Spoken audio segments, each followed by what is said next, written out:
For me, it's a very personal experience to stay very close to my core. So I'm not only in the moment, but I also am somehow connected with myself in that moment. It's really about behavior. It's about what we do and what effect what we have done has on other people and on ourselves. So that central question, do I and others benefit, is looking at, okay, you've done something, did I and others benefit? Desiring to be fluent is about being able to express yourself with ease, but also about having courage to make mistakes in order to develop further. To choose in the here or now what the different modes of behavior will be more effective for myself and for the others. Consciousness, spontaneity, intimacy with myself, and be connected also to the others. This is Three People in Your Head, a podcast about getting the best out of yourself and others. Co-hosted by John Fleming and myself, Matt Taylor. Sponsored by the International Transactional Analysis Association and the European Association for Transactional Analysis. In this panel discussion, we talk about functional fluency and the Temple Index of functional fluency, a model about human behavior that was developed from the functional ego states TA model. Our guests share their insights and experiences of how the model has been a valuable resource personally and its influence on their work with clients. We hope you enjoy. Okay, welcome everybody. So we're back with another episode, another panel discussion, this time on functional fluency, which, as you know, Matt, is something which I love and I use a lot in my work. Yep. So I'm very excited about this discussion. Yeah. And it's a piece of theory that I don't know that much about. Yes. So I'm expecting to learn a lot. No pressure. Yeah. Okay. So perhaps we could go ahead then and introduce ourselves. And so I'm going to invite each of you, the panel guests, to introduce yourselves. And maybe you could tell us your name, where you're from, your professional identity, and then your connection with TA and functional fluency. So Beatrice, would you like to go first? Yes, my name is Beatrijs. I'm from the Netherlands. I'm an independent trainer, supervisor, teacher, and a lot of the work that I do with TA. I'm a PTSTA in the educational field. And I've come across functional fluency years ago. I think it was through you, Liz, mainly, when we were in a group together. And I was totally enthusiastic about it, but I did my TIFF providers training 2 years ago. And last year, I trained to be a trainer in functional fluency. Okay. I'm going to just jump in with a really quick question here. You said TIFF. Can you tell me what TIFF is? Yes, that is a good question because it's the acronym? Temple Index of Functional Fluency. Okay. And it's actually the questionnaire that Susanna Temple has made. I don't even know when was it, in the 90s, I think. Okay. Maybe we can talk some more about that. Exactly, we will. Brilliant. Thanks, Richard. Sorry for interrupting. Yeah. Layo. Hey, my name is Layo Seriki, and I am from, Nigeria and Germany. A Nigerian father, a German mother. Grew up in Nigeria, studied in Germany, and now I live in South Africa and work as an organizational consultant and coach, leadership and personal development. And yes, that connects very strongly with TA. TA influences a lot of the work with people that I do because it just gives such wonderful models and frameworks that people can understand and use to learn more about themselves and their interactions with other people. And of course, that's where functional fluency comes in as well. When especially we're looking at behavior, I always use the functional fluency model. And people get it. Brilliant. Thank you. Liz. Yeah, I live near Oxford in a beautiful part of England called the Cotswolds. And I work as a freelance educator, trainer, and also as a coach and a therapist. My particular passion is for working with anything that brings on the next generation. So people who work with young people. My connection with TA, I came across TA in a counselling course I was on, and then went on to train at the Byrne Institute, and then did educational TA with Charles Barrow, and I had a CTA in education. And as Layo was saying, TA informs all the work that I do, and I use Functional Fluency. I'm a TIFF provider, well, everyone else here is actually. And I also train people in Functional Fluency, create courses. Wonderful. Thank you. Valerie. Valerie from Switzerland, and I'm an independent coach in organizational development. And I'm a trainer in TA and a supervisor, still under contract. So I PTS TA in the organizational field. So that makes the connection to TA that I started to learn in 2006. Wow. And around 2015, I discovered Functional Fluency in a conference, in a TA conference, and then I fell in love. And I wanted to be a TIFF provider, so I was trained in Oxford in 2016. And since then, I like to spread the word, and I teach the TIFF and Functional Fluency in French-speaking countries. So I already trained people in France, in Belgium, and in Switzerland. Wonderful. Over to you, John. Great to have you all here. And Matt and I were considering, how would we get the conversation started? I suppose we wanted to pick up on the words functional and fluency. So obviously it's a framework or model that exists. And we wanted to start by asking each of you for a kind of a short response about what does being functionally fluent mean to you?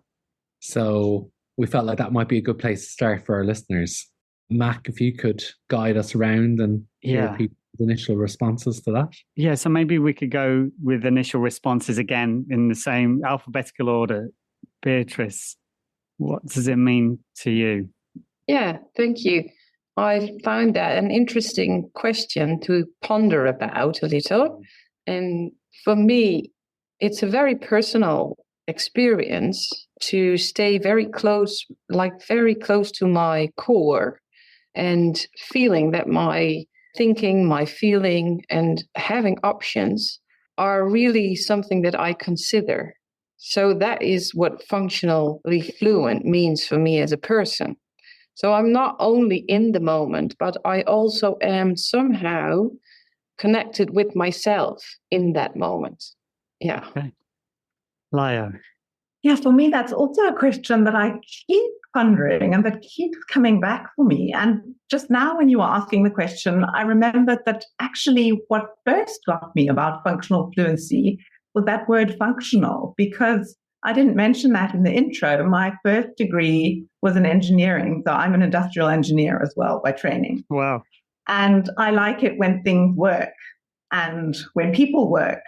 But I realized towards the end of my studies that actually there's a difference between the human part of organizations and the mechanical or electrical, so technical parts of organizations. And that human part interested me more and more. And just now when I'm thinking about functional fluency on a personal level as well, that functioning part. So now in a stressful situation, I'm busy organizing a funeral and dealing with loss. My need for structure comes, and I often feel like I need to function in terms of just do one thing after the other, tick all the boxes. And thinking about functional fluency, I keep coming back to what we call accounting, and notice just today in myself that that structuring is sometimes such a habit, my go-to mode. What else might I actually need? What do I really need right now? And then I can see the other modes of behavior, and that the nurturing part is there. So I had to check with myself, okay, what kind of nurturing do I need? And how do I give that to myself? And when do I need to express myself and use spontaneous and work with others? And that's the cooperative. So coming back to that adult accounting space to really function, not just mechanically, but fluently as a human being, is something that I'm working on very consciously at the moment. And I think it's fascinating because I just keep learning more and more. Okay, thank you. Liz, what does being functionally fluent mean to you? Well, the word fluent resonates with me because I used to be a languages teacher. So learning modern languages and desiring to be fluent is about being able to express yourself with ease, but also about having courage to make mistakes in order to develop further, and be able to laugh at those mistakes and not beat yourself up. So I recognize that becoming fluent takes time and effort and energy and practice.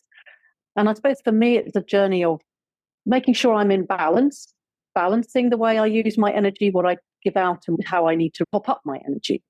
And so for me, a particular area is spontaneous mode, which is about, as Leo said, expressing yourself and having fun, being playful. So those sorts of ways of topping myself up is an area I like to go to. And I love to use that in training as well, to inject that fun element.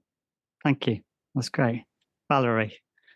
For me, functional fluency makes me remind of the autonomy from ETA and the consciousness. And so the choice of behavior I can have according to the situation, according to the people who I am with, and also the time with myself to have the right resources and to choose in the here or now what the different modes of behavior will be more effective for myself and for the others. So consciousness, spontaneity, and intimacy. So also intimacy with myself and be okay with myself and choose it's okay what kind of behavior I will choose and be connected also to the others. That's great. As per usual, I find myself wanting to now sign up for another course. Having not trained in it, now I'm even more curious than ever. So I guess my reflection from that round is that it's clearly linked to the ego states model. And I have seen the functional fluency model. My curiosity is, what does functional fluency as a theory or as a model add to the ego states model? What's significant about the advancement of that model? That anybody like to answer that question? And we'll open it up now just to a conversation. Well, I think when Susanna created functional fluency, she had spent many years struggling with understanding fully the functional ego state model and how the idea of structure and care were put aside each other. And she felt that there was some confusion, misunderstandings in the model. So some assumptions such as that care was always positive. So nurturing parent, for example, was positive. And yet we've all been on the receiving end of care that isn't helpful at times. And similarly, adapted child, there was an assumption that was somehow negative. Oh, you were over-adapting. Or free child, oh, maybe that was always positive. And yet, it's not always. So she wanted to iron out some inconsistencies, perhaps. That's one element that she added. Thank you. That's really helpful. I think for me, another element is the distinction between the adult and the accounting mode. That the accounting mode is really an expansion of what it means to be in that moment, but also to be able to maybe even the slightest pauses that you can to be accounting of what is happening and not just in your adult, so being in the moment. But there's something of to realize what is happening, but also have a choice. And I think that the functional fluency model is more thoroughly thought through than the ego state model is on that aspect specifically. Great. I also noticed that in our round of what functional fluency means for us, being functionally fluent, we all have very personal answers. And I like that idea that the functional fluency model gives you also a personal story on what it means to be functionally fluent. So for me, it means something different than from you, Matt, or than for you, Layo. And definitely not even like if something has happened in our lives, it's also maybe tomorrow something different than it is for us today. I like that about the introduction that we did on that.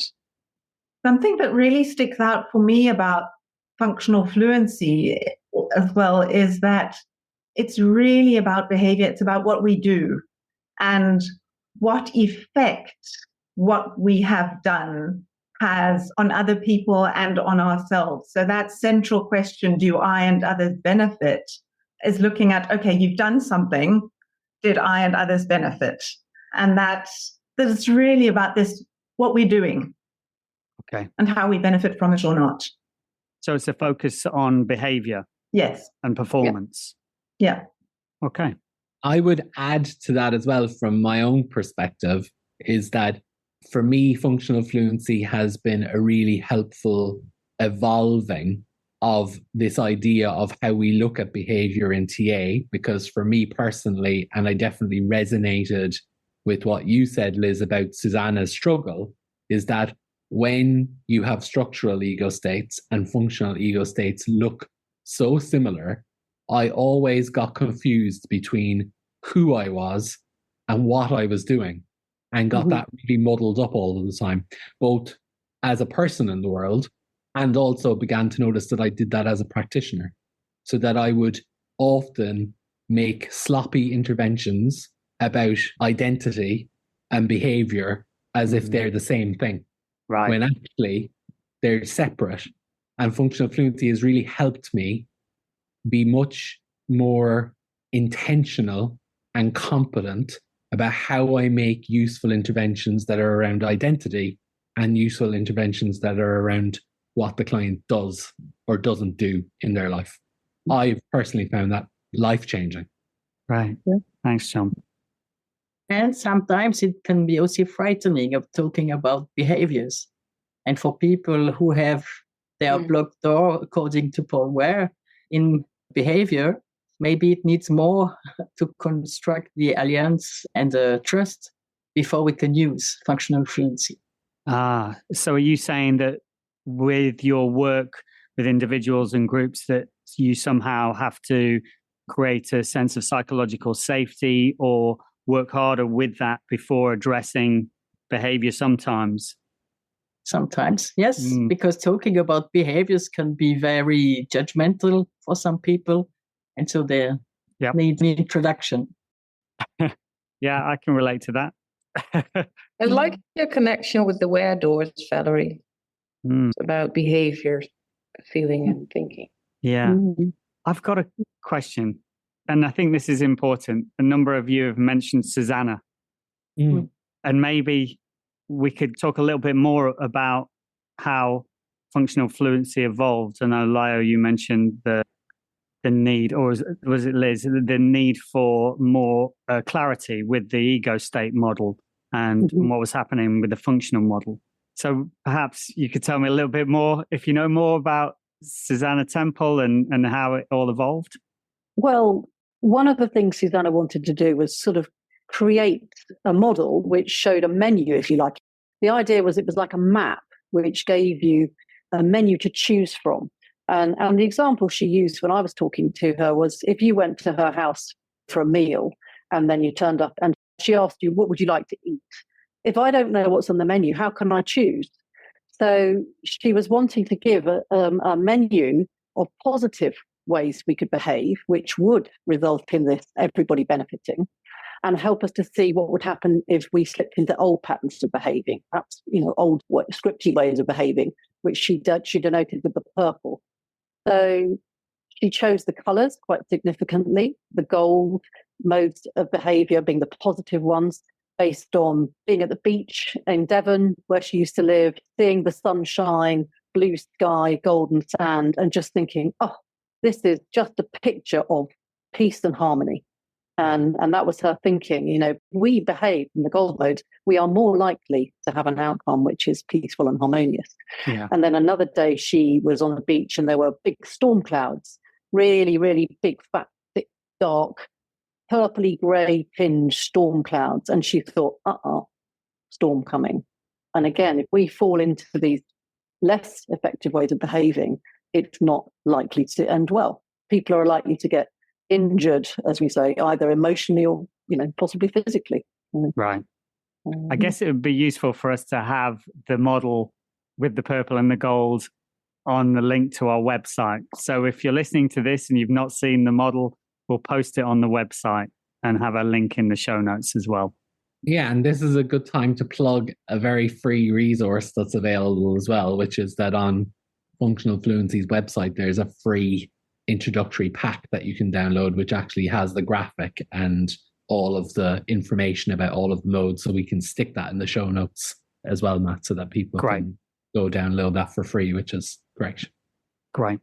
One of the things that was stimulated for me as you were talking, Liz, was the terminology that's used in functional fluency around effective and less effective. So, there might be a tendency out there to talk about positive or negative behavior or good behavior, bad behavior. And there's a real intentional thing, isn't there, in functional fluency to talk about effective behavior and less effective behavior, not even non-effective behavior, just less effective behavior. So I was just wondering if anybody has some thoughts to add around why that is an important piece in functional fluency, because functional fluency has lots of bits to it. There's the colors, there's the different modes, there's the language associated with it. So I feel like what we're doing is that we're coloring in a picture for the listeners. Yeah. So, yeah. Valerie, you wanted to say something. Yeah, what I like also working with the model and the TIFF, the development tool with the profile, is first to talk about the resource of the person and to celebrate what also is positive for the person in her relationships. So that's what I like about the model. And so to first start with the positive thing, the effective things that go well for the person, and to anchor that. Yeah. And then to see if in those effective modes, there might be also somewhere a leverage to develop something else, like being playful and find pleasure again in something that we had forgotten, for instance. And then, only then, in the third row, talk about less effective modes and is there something there to transform and to get more energy. Okay. Oh, it makes me think about a man that I gave supervision with, and I did a TIFF profile with him. And he was so touched by his golden modes, like the scores, that he said, I've got so much more effective capabilities than I give myself credit for. And he could just give all these little stories and examples that came with the scores. You ask, how come you have scored this? Why could this be true? And then people tell their own stories, their own experiences. And he was really, really touched by his high scores on the golden modes. So that really it makes me think about that, Valerie, how important it is to feel that positive evaluation of yourself and see your capabilities. Nice.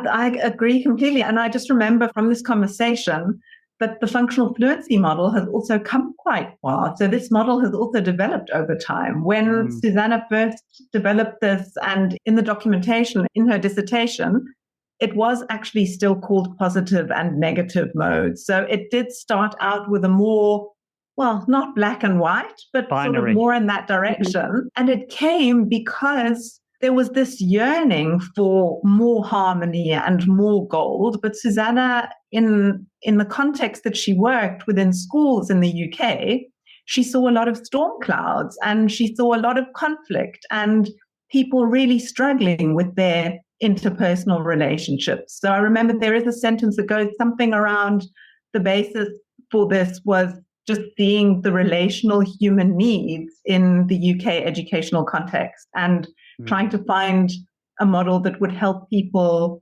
heal in that context.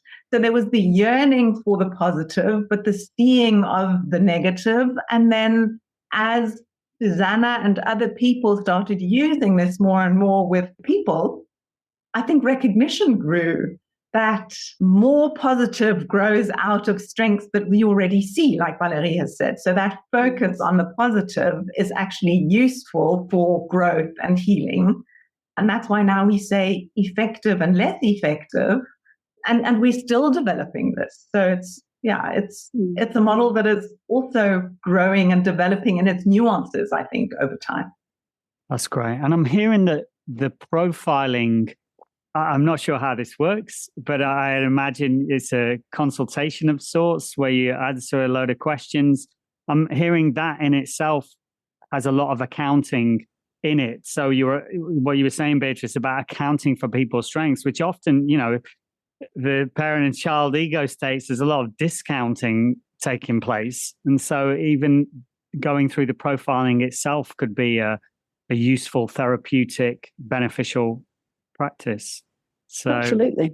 And I think it shows very effectively where people's energy is going. So if people come who are exhausted and worn out, maybe a teacher or a carer or a parent, for example, people in caring professions, it's like, where's my energy going? Why am I exhausted? And then they can see from a TIFF profile or even just learning about the model, where is their energy going and how could they use it more effectively? And so with carers, for example, it may be about learning the difference between ineffective and effective care, and putting more energy into the self-care, into looking after themselves and having fun. I remember the first time I used the model with a couple in therapy, and the guy had never had any useful education emotionally as he grew up. And when he saw this model, he said, this is the first time somebody's shown me what to do as opposed to what to tell me what I'm doing wrong. Here's the positive thing to choose from as opposed to, well, you're doing this wrong and that's not okay. So that was lovely to see. Right. Thank you for that example, actually. That's really helpful. Valerie? And it's also interesting to see that actually it's a self-assessment because the people are answering the questionnaire and so they are self-assessing. And so it's like changing the stroke economy and also see that they recognize themselves, their resources and their effective modes. Okay. So that's also powerful, I think. Yeah. Can you say a little more, Valerie? I'm gonna test you now. For the listeners who don't know what a stroke economy is, could you say a little bit more about what that means? Yes. Claude Steiner talked about stroke economy. So the way how we are giving feedbacks or positive or negative to others. Are we accepting? Are we refusing feedbacks? Do we dare to ask? And can we also give ourselves feedbacks, positive or negative? Yeah. And so he had talked about the economy, that in the Occidental society, we don't give too much positive. We should refuse positive. We should ask for. And I'm really keen of throwing more abundance of positive feedbacks in the world. And I'm hearing that the functional fluency assessment encourages that, or accounts for all the positive in somebody's function, somebody's behavior. Okay. And in the discussion between the client and the provider, it's very important that it's really a conversation and to help the person explain how they understand their profile and encourage them to find examples about what works good, what works well, what is effective. And sometimes there are people who want to jump in the purple ones too quickly. So that's something I like to do. Now we have time. We have time to think about the things that go well. Okay.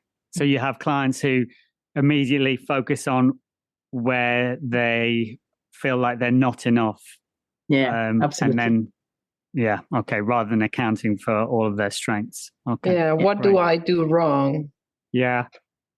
It might be useful because, Beatrice, I know you mentioned the TIFF provider bit at the beginning, and it might be useful to talk a little bit more kind of overtly about what that all is. So obviously there's functional fluency, which is the model, the framework. That's what Susanna's thesis was all about, improving the validity of that.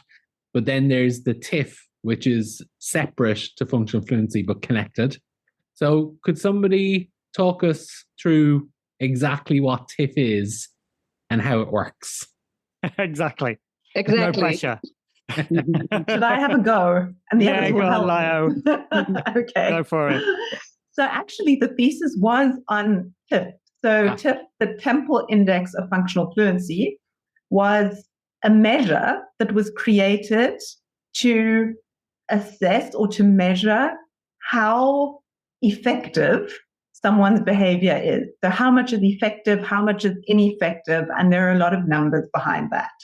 And out of that came at the end an index, which is all of your, I almost said positive mode scores, your effective mode scores, divided by all of the less effective mode scores. And there was a number that came out of that. And that was originally the index.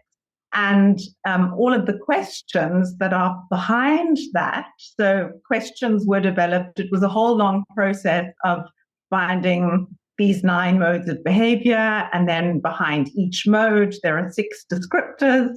And for each of the 6 descriptors, so describing words that describe those modes, for each of those 6 descriptors, there are 2 questions in the questionnaire. And all of that was measured and then led to this index. And that's what was then used to prove, well, reliability and validity of the system. So that's very briefly the science behind it. And what Great was answer, then used by the way. as a psychometric, not psychometric, but actometric tool. Yes, Matt. I was just saying that was a great answer, by the way. Oh, great. I'm glad. So you say actometric rather than psychometric. Yes. That's behavior rather than psychology, or exactly. It's not about who someone is, but about what they do.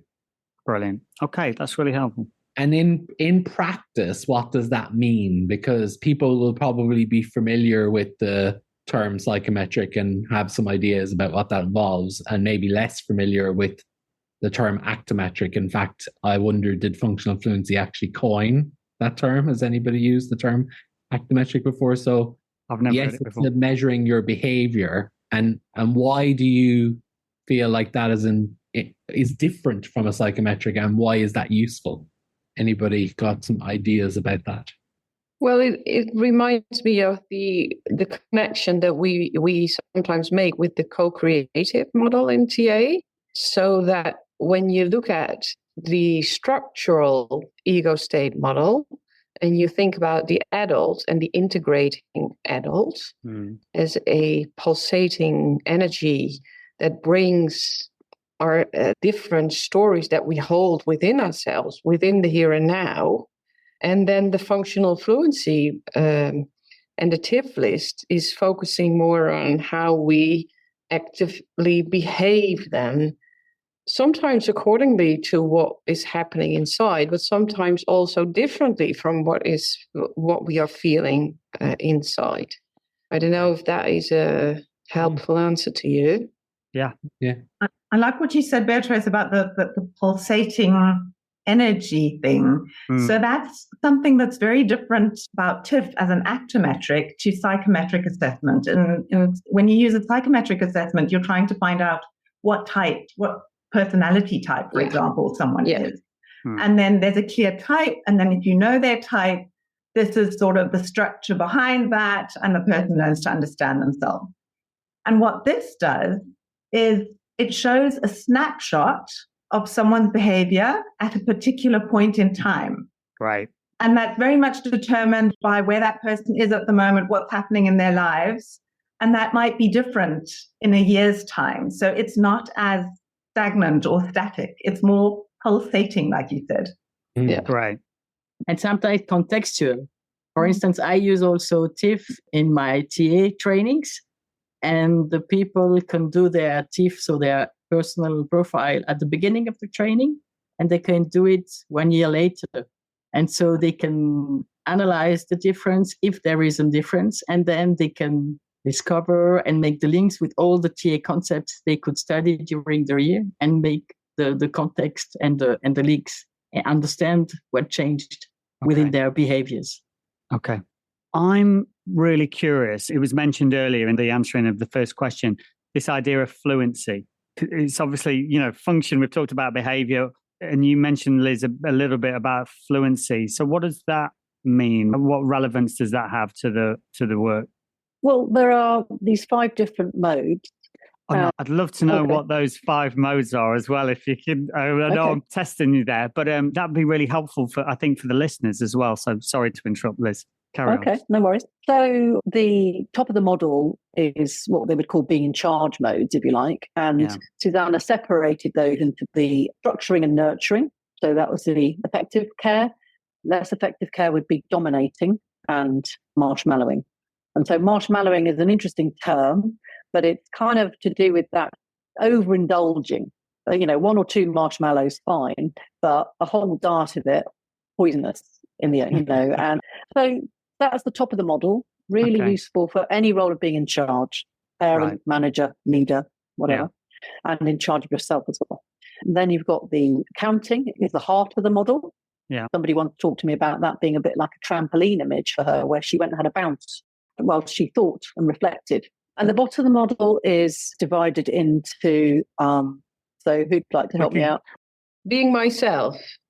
Yes. Expressing myself on the other one hand. Yeah. So you have relating to the others. Yes. So I'm thinking of the word for the bottom left. Yeah, it's the top is being in charge, so the bottom is social.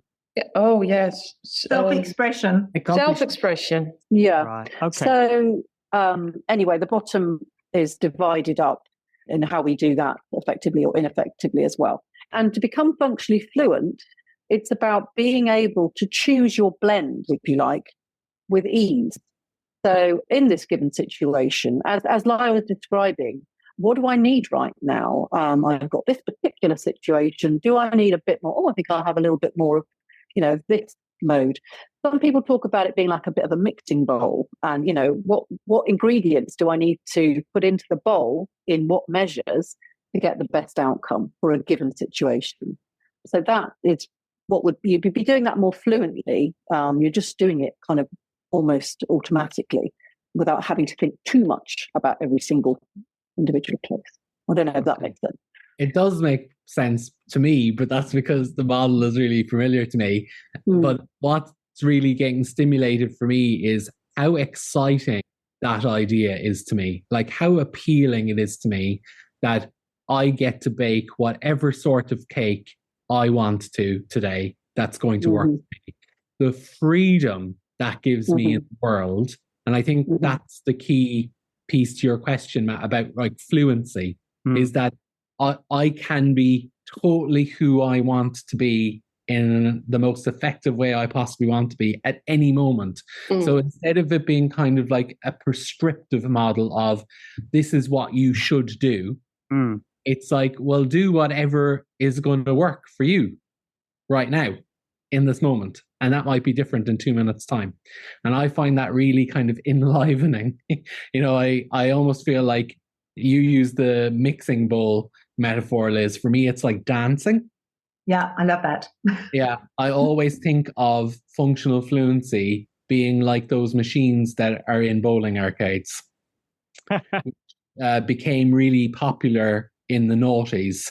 And then when Wii came along, people were able to do it on the Wii board at home as well, which is on the computer screen. It tells you, put your left leg forward, put your right leg back. I always imagine that I'm standing on accounting and that I dance around the model, and that the dance is always different depending on the context, the day, how I'm feeling, many things. But I always feel like I'm dancing if I'm fluent. Yeah, if I'm functioning fluently. And if I become stagnant or something's not moving in the right direction, I'm not dancing anymore. And then that's where I'm more likely to feel like I'm more likely to fall into a purple pitfall. That's how I have conceptualized it. So I think the other thing with functional fluency is that people end up making their own metaphors about it for themselves rather than us prescribing this is how you do it. Okay. So I've got a curiosity. We are talking here about a model that is all around function and behavior. Interestingly, though, in our check-ins, we were talking a lot about, or in the answering of what functional fluency means to us, we're talking a lot about our experience. And so clearly this model is about how we behave, but there is another effect, obviously, which is how we feel about who we are in the present context, in the present moment. And so what would you say is the aim of functional fluency then? Is it a bit of both, help people function better or to feel better, or what's... Well, can I answer that? Yeah, go on, Layo. So for me, in essence, functional fluency is about really living life. So like Liz was talking about the language. If you know a language, you know all the words, but you've got to practice in order to become really fluent. And the more you practice, the better you become, the smoother your dance is. And we're living life. So we're practicing this every day. And if we've got this model in the background, it's not just in our heads. We don't have to think about it all the time, but it just becomes second nature and we're living it. And in Functional Fluency International, when we started that company, our motto that we chose was Thrive at Life, because that's what we really want people to do, for everyone to be able to grow and thrive in their lives just by practicing. Right. So we've had a couple of examples, but I'm going to ask again, what are the most powerful examples you've experienced of working with functional fluency? And I'd be really interested if anybody's worked with any groups and how it works in the dynamics of more than just the one-on-one or the, Liz, you mentioned couples, but what's the effect of working within a group or a team using functional fluency?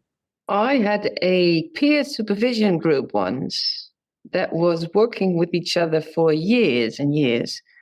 And they came for me for a TA up fresh, and we did a TIFF for the group.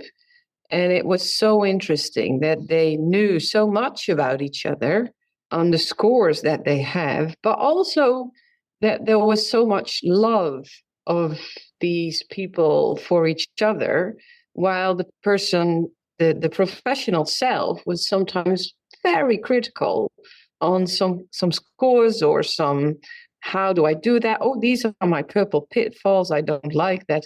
And there was this beautiful mix of how you can really uplift somebody else too, because you know so much about someone.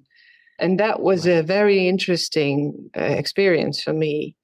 So was that they were able to communicate and dialogue at a deeper level about their understandings of each other? Yeah. And the feedbacks that they gave, where Valerie was talking about, that the stroke level was becoming so, they increased the impact of their strokes with the TIFF list and the results. There was something magical happening about that. Brilliant.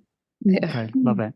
I use functional fluency and TIFF with a youth worker team in a very deprived area of this country. And they came because they were all suffering with burnout symptoms. And when they did their profile, all of them discovered that their energy was getting drained in marshmallowing. They were so giving out that, all the time, and there weren't firm boundaries in place. And doing the TIFF profile and learning about functional fluency meant that they became much more aware about the need to put energy into being firm and having boundaries. And it was okay to do that as long as you combine that with the caring and nurturing. And Susanna used to, when we have these big floor mats we put out on the floor, and she came to a training here once where she sort of said, you need to put a foot, stood on the mat and have a foot in the structuring and a foot in the nurturing. And if you have that balance, you're going to be able to lead well. So that was useful in terms of the team benefiting and recognizing their patterns of behavior. Thank you. I actually use the mat very successfully in learning groups as a check-in device, which is just another way of using it. And that is by initially saying to everyone, you are transitioning into this group. So, if it's the morning, presumably you've got up, you've had to do things, kids to go to school, chores, whatever. So what mode have you predominantly been behaving from before you've arrived to the session? Because most likely you're bringing some of that with you.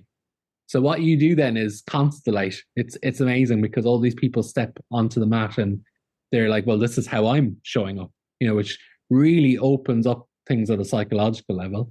And then I say, and what mode would you like to be in now for the rest of this learning workshop. So that's inviting people to make a choice about where they'd like to go so that they can stay where they are, or they can choose something else. So really about promoting choice and autonomy. It's really useful for people to also think about transitions. You know, how often do we consider the transition from one behavior to another in a very slow down way? So I've used that very successfully. And can I ask a quick question about that, John? How much education did you need to do before you used that model with them? Zero. So I have a philosophy that all of us have intuition, and it's a case of whether we choose to use it or not. And I could waste loads of time teaching them the model, but I trust that people will actually get it. And I might have to fill in a couple of blanks. Particularly, Liz mentioned the marshmallowing mode. That's often one that people go, what's that mean? But very quickly, you can give a kind of a simple explanation. And most of the rest of them, people will intuitively get. It makes sense. And I think that's another thing to say about the model is, much like most of TA, it's pretty simple, which is another big green flag for functional fluency, is that it's not overcomplicated. It doesn't use loads of technical psychobabble and jargon. It's like Ron Seal. It does what it says on the tin. Thank you. And Valerie, you had an example, did you, of working with a group?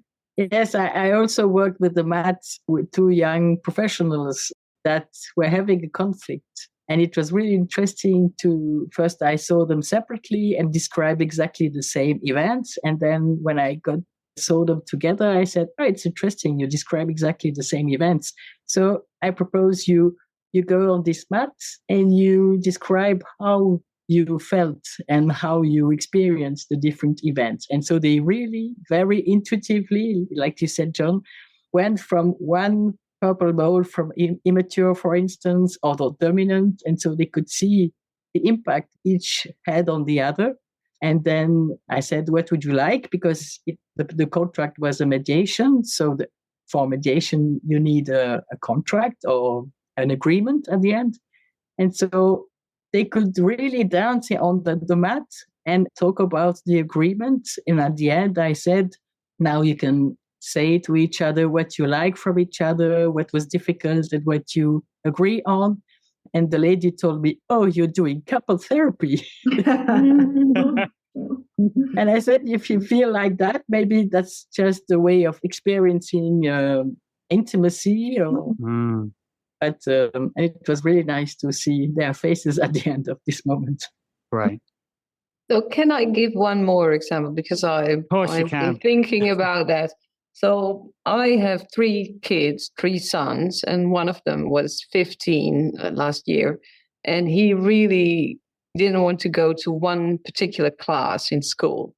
And I don't know, there was something about the mat that it was on my office, and he came to visit me. I don't know, even to bring me something. I said, oh, we could do something on the mat. And he was so resistant to try because he was thinking, oh, there's my mom again with her things and her drama triangle, etc., etc.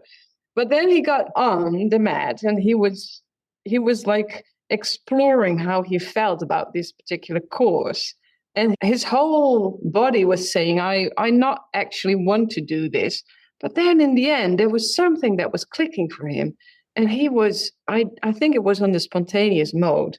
And that he came into such an insight, even despite his own resistance. It just happened because he got on that mat.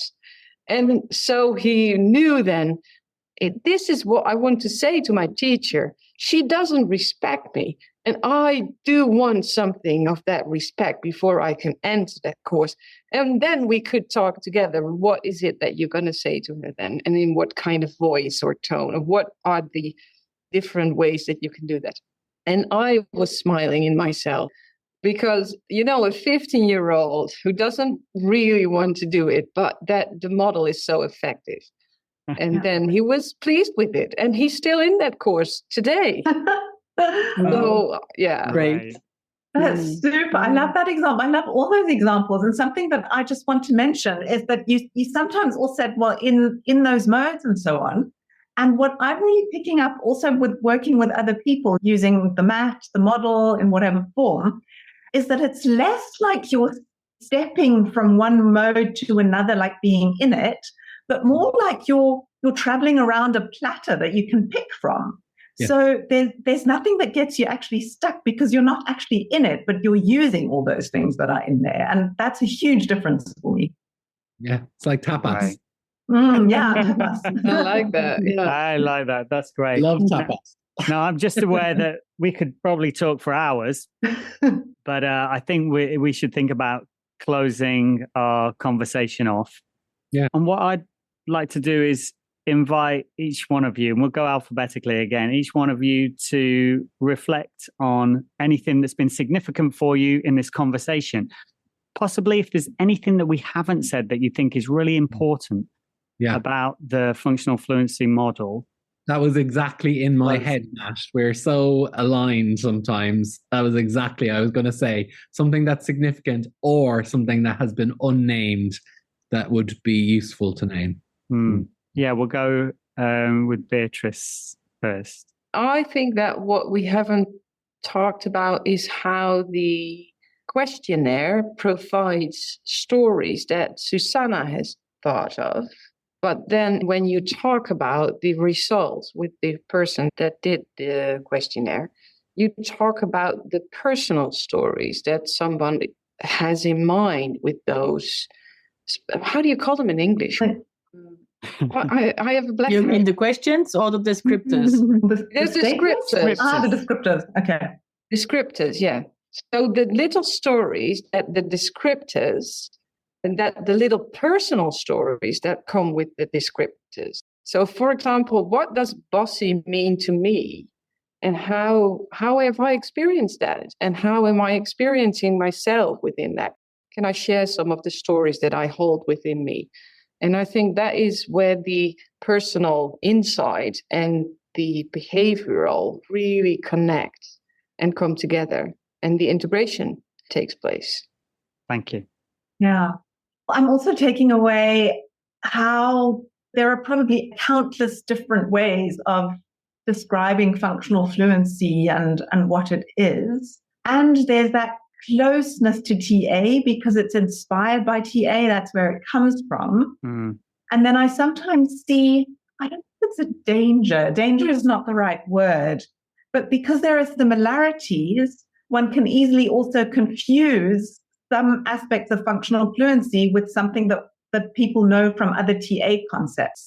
And I love the simplicity of functional fluency, but sometimes seeing something that's so simple, you don't realize how many nuances that are intentional are actually in there. So it's simple, but it's also extremely well thought out in the details. Great. That's really good to hear that, though, the simplicity, but the depth and profundity. Exactly. Thank you. Liz? I think something we haven't maybe touched on is how there are quite a lot of links that we can come across between functional fluency and other TA models. So thinking about the goal, the behaviour is like, okay, relating. So thinking about that. And when we slip onto the purple, we're more likely to be on, drama triangle kind of behaviour, that sort of thing. So I think you can make links with other TA models. But also, I think recognising that just as with some other TA models in their ease of access because of the diagrams, this can very much be used in school. And kids, as Beatrice said, her son got it. And I've taught it at workshops in school. And I've loved the way I've given scenarios to kids and said, okay, this is the scenario. How would you handle it? What would your blend of ingredients be? And how one kid will say their blend and how they would handle their father about a certain issue. And then the next child would say, oh, that wouldn't work for me. Not with my dad. I'd have to use this blend. And I think that's the beauty of the model. It's the flexibility and the personalising of how we use it. Even like John saying, I think of it as a dance. There are all these different ways of how we can bring it to life. Great. Thanks, Liz. Valerie? What I keep from our conversation is the enthusiasm of all 4, 5? 5. 5. Maybe 6. 5 guests this evening. Yes. And even if we use it in different settings or I think it's really what comes out of what we discussed is really the enthusiasm. How it's wonderful to see our clients thrive at life and see new options if they take time for themselves. And Wonderful. it's available in so many languages because it is so useful in so many different cultures. That I find that amazing too. Mm. Yes, that's true. That's important to say. It started in English and then in Dutch and then in German and in French. Turkish. And it's not just as straightforward as running it through Google Translate, right? Every time a new language wants to use functional fluency or TIFF, a lot of consideration has to be taken to how to best translate the meaning behind the words, not just doing a direct translation. So that's the other thing to mention about it. It then becomes very culturally relevant rather than here's just a model, we've translated it. Yeah, Absolutely. Right. Matt, what feels most significant for you? I think when Layo said thrive at life as the strap line, that is what struck me most. I say to my clients, psychotherapy clients, that it's about flexibility. We may have these adaptations or patterns that are in some ways helpful, but if you get stuck with them and you can't do anything but, that lacks flexibility. And what's been really interesting for me, and if you were going to do a sales pitch together, you've sold it. I'm really interested now in training. And so actually, for me, that's the thing, is this idea of having a model that enables a level of awareness and choice, especially with behavior, effective behavior. I really like that. And not just awareness of what's going on, but more, okay, what might I do next and how I might have a framework for what I do next, the next best step. So that's been really helpful for me. My next question is, maybe final question. I'm going to chime in just before we do that. Yeah, go for it. Say that for me... Oh, yeah, sorry, John. No, that's all right. I think one thing that hasn't been talked about in detail, which is useful chucking in, I think we've probably talked about it slightly, is that functional fluency, from best of my knowledge, isn't just informed by TA, but also has influences from positive psychology, which I think is important to call out. See Layo nodding her head, so I think I've picked that up right, and I think that represents an important thing that happened culturally in the TA community at a certain point, where certain theorists started to look at certain models to try to think about how could we look at resource and capacity-based models for health rather than sticking with the historical context of looking at psychopathological models. And I think just calling that out is useful. So functional fluency very much is part of that group of TA theories that looks at resource and capacity and building on what's already working well versus then trying to understand what went wrong. And that happened around the start of the noughties, because that's when positive psychology was really beginning to boom. I'm a bit of a geek, so I like the historical context to be in the mix as well. Okay. We haven't mentioned that Susanna got the Eric Byrne Memorial Award for this work. Yes.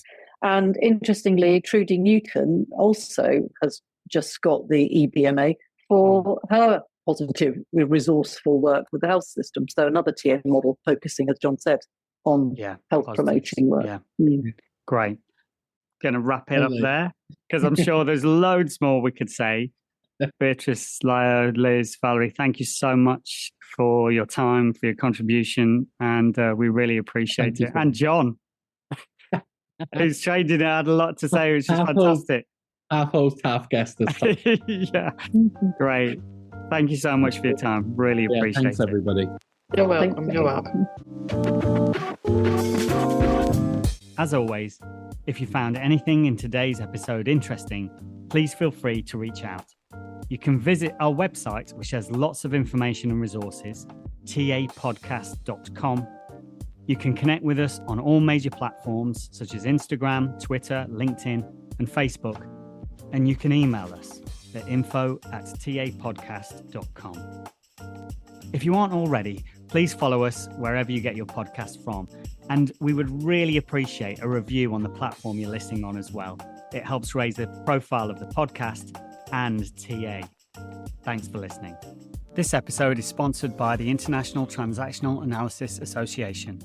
You can find out more information on the ITAA at www.ITAA-membership-benefits and the European Association for Transactional Analysis. You can find more information on EATA at www.eatanews.org.